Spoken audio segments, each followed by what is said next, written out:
there, YouTube friends.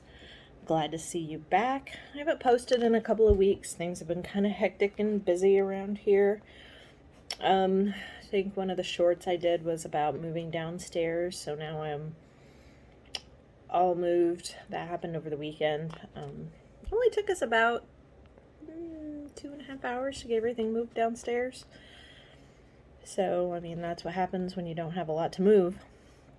It took me substantially longer to unpack because I had to work.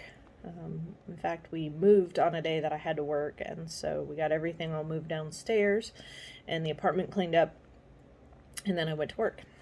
Well, then I worked through the weekend. So I just finally got everything all put away yesterday. So yeah. So I'm liking the downstairs apartment. It's like a little hobbit hole. I don't have two of the windows that I had upstairs because I share a wall with the laundry room over that way. And I don't have a back door anymore because I'm actually, the apartments are built into the side of a hill. So I have a cozy little kitchen now with no back door. But I am on the first floor now, so no danger of me falling down any stairs at home, which is good, because I am the world's biggest klutz. I can trip over my own feet and my own shadow. So I said shadow, and I looked at him to make sure he wasn't looking at me. He's still sleeping. So, let's see. Since I have talked to you last, we've been to Belfast, which I took some videos and pictures. I'll have to look back through my videos and see. I don't think I posted anything about Belfast. And I know I didn't post anything about Boston. We went to Boston last week. Actually, to be more precise, we went to Salem and Beverly, which is north of Boston. I could live in Salem. I really could. I love it there. Well, no, I couldn't live in Salem. I'd have to live outside Salem. But I just absolutely am drawn to Salem. I love it. So we went to see my daughter, who is in Beverly. She is going to Montserrat School of Art. She's a very gifted artist, and we were advised at the last college she was at to get her somewhere where she was actually teaching the instructor she was at the community college at home. So they were like, yeah, you need to get her somewhere where she can develop her talent. So that's what she's doing at Montserrat. So anyway, back to the crafting stuff. As you can imagine, I've been kind of busy. When I went to Boston, I took my sewing, because it's a nice little project that doesn't require a whole lot of space. I have this little square tin that I can carry my thread, my needle, my scissors, my pieces, whatever, and it's like a 4x4 box. It travels well. In fact, I'm really liking this project. It's very portable. So, basically all the fabric I have for it is in one of those little plastic boxes, like shoebox sizes. And then I keep the finished squares. I'll show you. Keep in a little tin.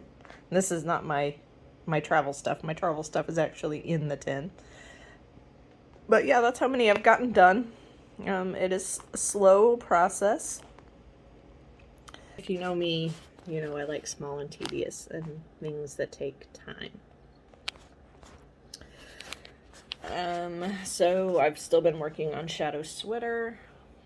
I look at the dog every time I say Shadow. I am almost to the neck part because I'm working from the tail up. So hopefully that will be finished sometime soon because I need the leftovers for something else. There is a project that I'm working on. Actually killing two birds with one stone. The Mayflowers. I guess the Yarnivores. They're doing a theme. I've gotten that. I watched the video yesterday, and you don't need to see that. And these are the flowers that I have finished so far. And this little piece right here, this gold, that is in Shadow Sweater. So the leftover gold I'm going to go ahead and use for the centers of my flowers.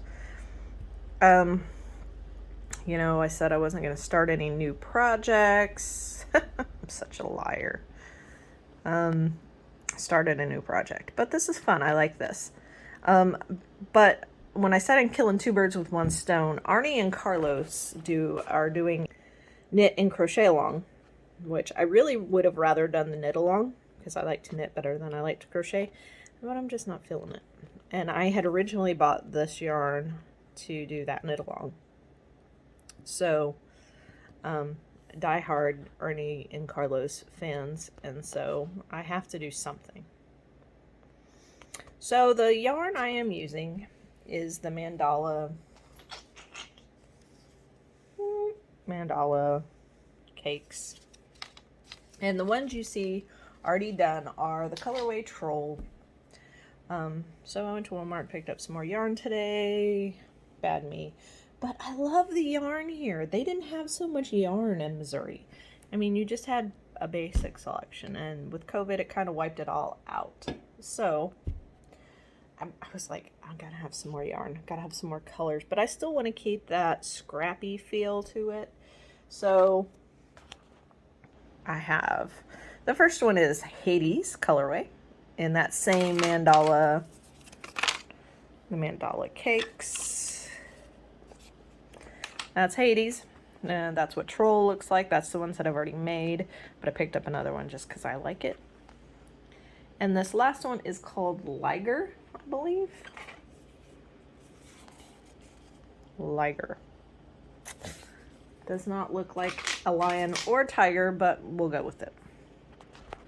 So, yeah, I'll put the link to that knit and crochet along down in the bottom. Hey, there's a chance to win a knitting mill, and goodness knows I need one of those, right? It's really cool. I mean, I guess I could use it, but it's more or less, I don't know. I just really like the idea of a contest. So, other projects, the peppermint twist has kind of been packed away with all of the travels and everything.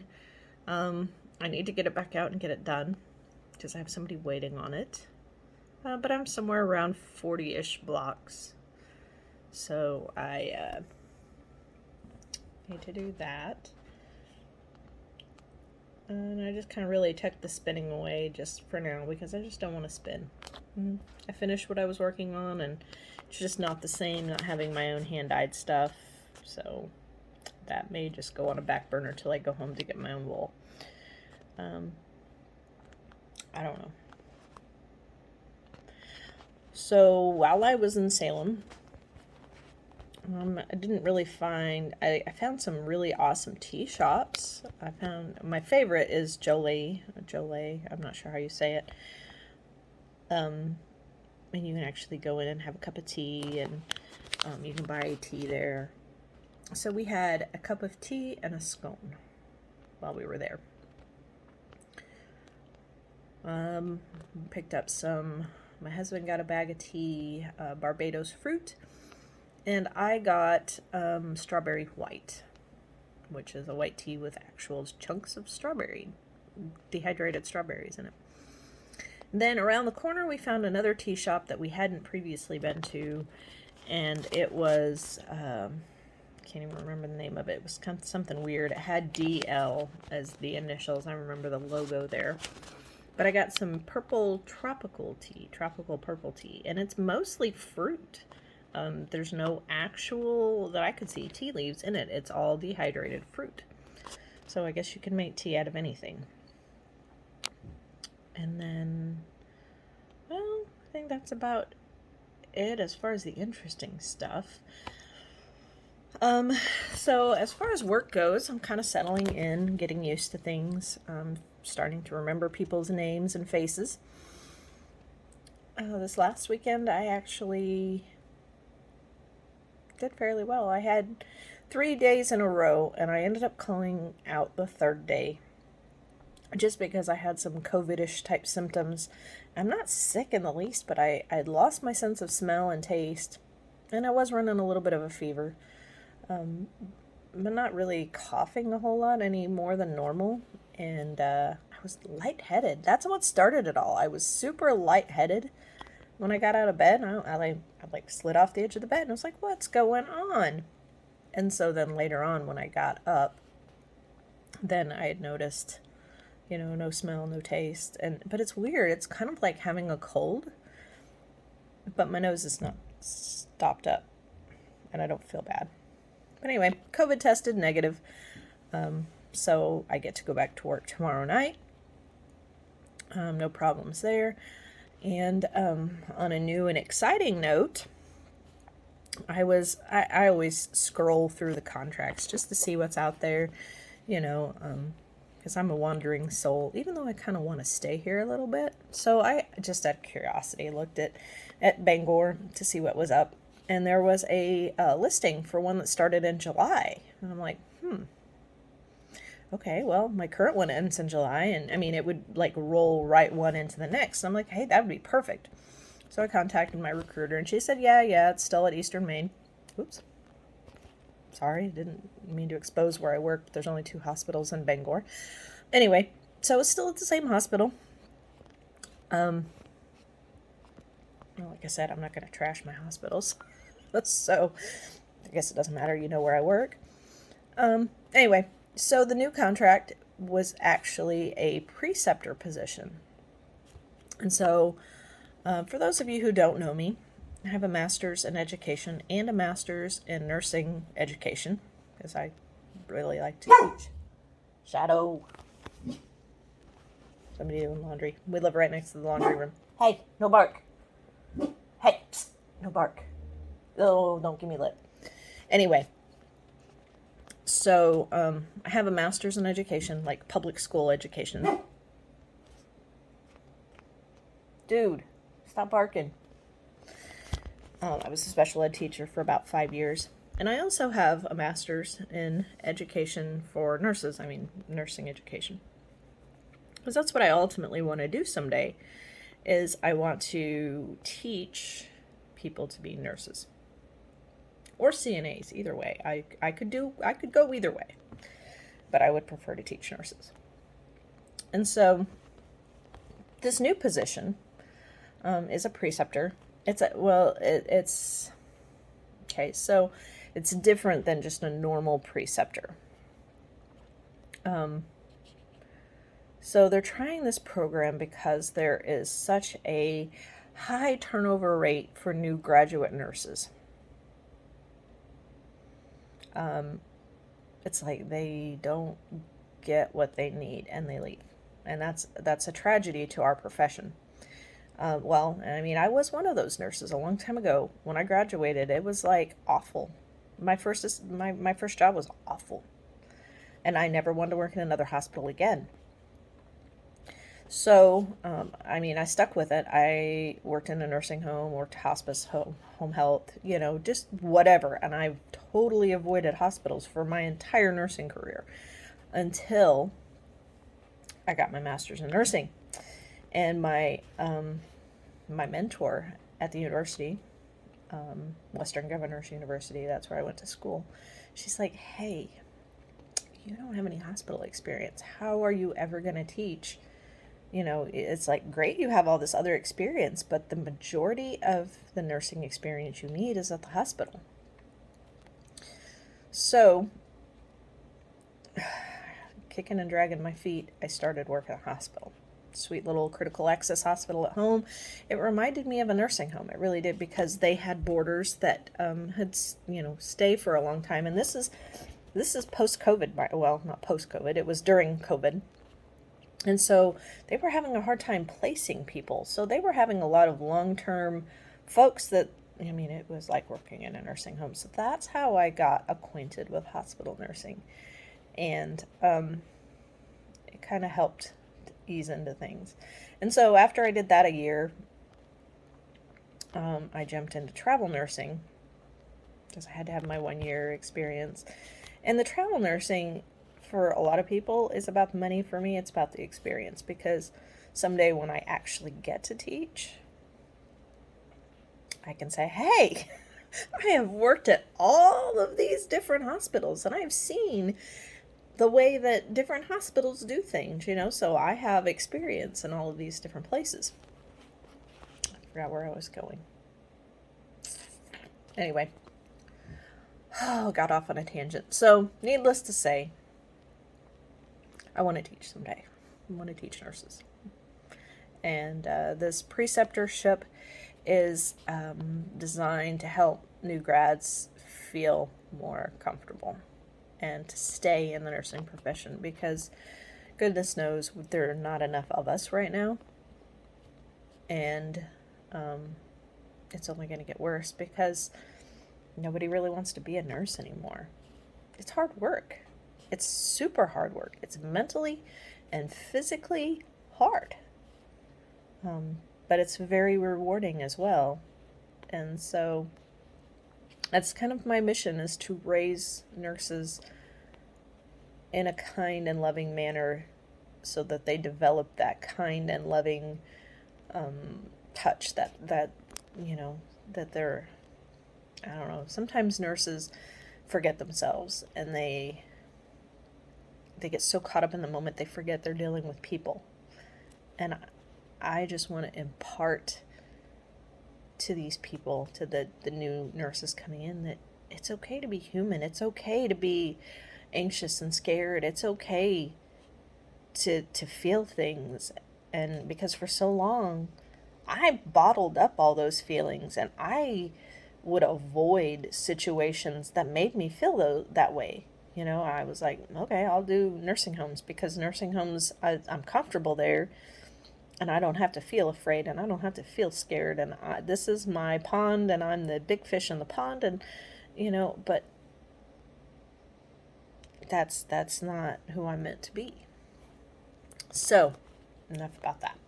I am the first of my breed in this particular program for this particular hospital and for my travel agency. So, super anxious that I don't screw up, because if I screw up, then the program might not continue. So, but I mean, overall, my aim is to turn out some really good nurses and help them feel comfortable and, whatever. So, another thing I'm doing right now, because I'm a nerd and I love to learn, I'm working on getting my board certification for medical surgical nursing, which is just general nursing, because I'm not specialized. I'm a jack of all trades and I take care of everybody. Another thing that's on the horizon that I've been toying with, since I already have my master's in nursing education, I'm kind of looking over to bridge over to being a nurse practitioner, or just get the nurse practitioner certification. I don't necessarily want to practice as a nurse practitioner. I just want the knowledge. I'm like a knowledge vampire. I want to suck it all away from people and just keep it for myself. So,